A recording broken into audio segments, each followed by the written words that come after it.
वंदे मातरम।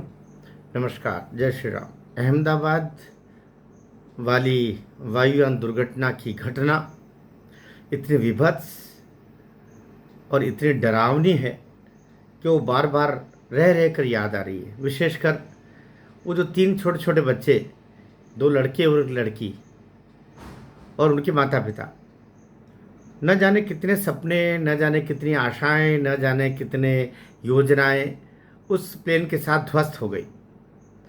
दो बिंदुओं पर जाकर के सारी चीज़ें अटक के रह गई है। दो चीज़ें ऐसी, दो मोबाइल उस समय ज़्यादा सक्रिय। एक मोबाइल जो वो अपने मकान, अपने मल्टी के ऊपर वो लड़का उसका रिकॉर्डिंग कर रहा है, और शुरू से लेकर तो नहीं, लेकिन उड़ता हुआ वो देखता है और उसके ख़त्म होने तक उसका रिकॉर्ड करता है। एक मोबाइल वो सक्रिय था, बाकी और भी होंगे। दूसरा सबसे आश्चर्यजनक कि वह एक विश्वास कुमार नाम का यात्री, 11 नंबर सीट का, वह उस मोबाइल सहित बाहर आता है और वो ये भी कहता है कि मैंने लोगों को जलते हुए देखा, मैंने प्लेन को अंदर जाकर जो एक्सीडेंट हो रहा था उस समय देखा। वो ये भी कहता है कि जब एक बड़ी ज़ोर से आवाज़ आई, उसके बाद में ऐसा लगा कि प्लेन वहीं का वहीं ठहर गया। उसके बाद में वो एक मल्टी में एक जो हॉस्टल था उसमें अंदर घुसा और आग लगी और लोगों को मैंने जलते हुए देखा। फिर मैं अपनी सीट से बेल्ट खोल के बाहर कैसे आया मुझे नहीं पता, लेकिन जब वो बाहर जाता हुआ दिखाई दे रहा तो उसके हाथ में मोबाइल है।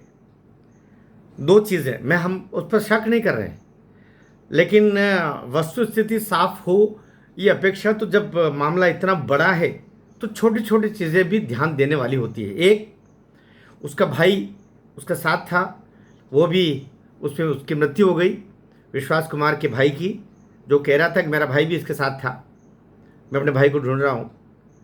वो एक्सीडेंट या जो भी घटना घटित हुई वो सबको देख रहा, वो चल रहा था कि हम सब कुछ ठीक था। अचानक एक आवाज़ आई, उस आवाज़ आते ऐसा लगा कि वायुयान वहीं कहीं ठहर गया। फिर देखते हैं कि वो एक बिल्डिंग पर टकरा गया है और उसके बाद में आग लग गई है और लोगों को मैंने जलते हुए देखा, और मैं फिर कैसे बाहर आ गया मुझे नहीं पता। लेकिन एक स्टेटमेंट उसका वो भी है कि मैंने बेल्ट खोल करके और मैं बाहर आ गया। एक ये भी है कि मैं अचानक कैसे बाहर आ गया मुझे नहीं पता, मैं जीवित कैसे बच गया। लेकिन वो बाहर जब जा रहा तो उसके हाथ में उसका मोबाइल है, उसका खुद का मोबाइल, अर्थात सीट बेल्ट खोल करके, क्योंकि प्लेन से बाहर जाने के लिए अब तो सीट बेल्ट तो खोलना पड़ेगा ना।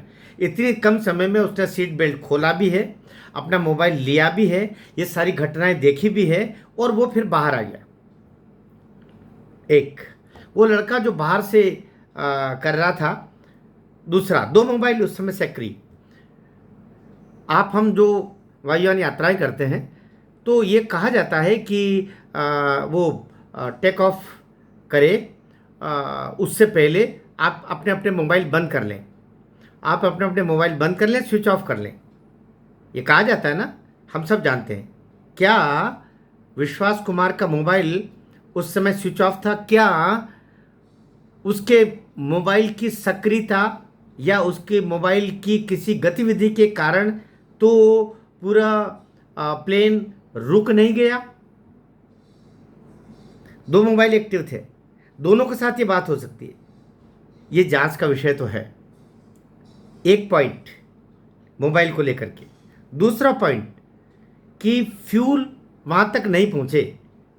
फ्यूल वहां तक दो स्थिति में नहीं पहुंच सकता है। एक कि फ्यूल पूरा भरने के बाद में इतना फ्यूल उसमें रहे कि वो रनवे पर दौड़ करके और थोड़ी उड़ान ले ले, उसके बाद में आगे फ्यूल उसको प्राप्त हो ही नहीं। क्या ऐसा षड्यंत्र हो सकता है कि फ्यूल उसके आगे का पूरा फिलअप करने के बाद में उसको शटल कॉक को बंद कर दिया जाए कि आगे फिर जाएगा ही नहीं? दूसरा, इसमें इस केस में भी विश्वास कुमार कह रहा कि वो चलते हुए, उसने प्लेन से चलते हुए प्लेन में एक जोर की आवाज़ आई, उसके बाद प्लेन वहीं ठहर गया। क्या कहीं ऐसी बदमाशी, षड्यंत्र तो नहीं कि जहाँ से ये दोनों इंजन को फ्यूल मिलता है, वहाँ पर कोई छोटा ब्लास्ट किया जाए, कर दिया, जिसके कारण से आगे फ्यूल सप्लाई बंद हो गया और जाकर के और विद इन सेकेंड्स वो जाकर के मल्टीपर उस हॉस्टल के ऊपर डॉक्टर्स के हॉस्टल पर जाकर टकरा गया। 2 जगह जाकर के पूरी जांच टिक गई है। जो हुआ अत्यंत बुरा हुआ, लेकिन भविष्य में ऐसा हो नहीं, ये चिंता करने वाली बात है। उसके बाद से एयर इंडिया के पीछे ऐसा लग रहा है कि हाथ धो के ऐसा लग रहा है कि कोई लगा है। लगातार एयर इंडिया की फ़्लाइट्स के साथ कुछ बातें हो रही है, कहीं रोका जा रहा है, कहीं यात्रियों को निकाला जा रहा है, विदेश से यहाँ आ रही, वो यहाँ से विदेश जा रही। खास तौर से अंतर्राष्ट्रीय उड़ानों को लेकर के एयर इंडिया के पीछे ऐसा लगता है कि कुछ न कुछ क्या षड्यंत्र तो नहीं है, और उसी षड्यंत्र का पहला कड़ी ये तो नहीं थी। इसकी जांच करने वाली बात है। साथ ही ये जो 2 बिंदु है, 2 मोबाइल सक्रिय, विश्वास कुमार का मैं क्षमा करना, इंट्रोगेशन भी होता है तो करना चाहिए। हमारे यहाँ मानवता पहले देखते हैं, मानवता बाद में आएगी। वो जो लगभग 300 मर गए वे भी मानव ही थे। इसलिए उस लड़के का भी और इनका भी मैं सोचता हूँ कि बहुत गहराई तक जाके जांच हो। साथ में आखिर में किसने विजिट किया, इंस्पेक्ट किया, निरीक्षण किया, उन अथॉरिटीज़ की, उन लड़कों की, उन कर्मचारियों की, उन इंजीनियर्स की भी जांच होनी चाहिए जिन्होंने आखिरी में देखा कि क्या कुछ है। वहीं जाके पूरा मामला ठहरा हुआ है। जांच हो ताकि भविष्य में ऐसी दुखद अत्यंत दुखद घटना फिर न घटे। भारत माता की जय।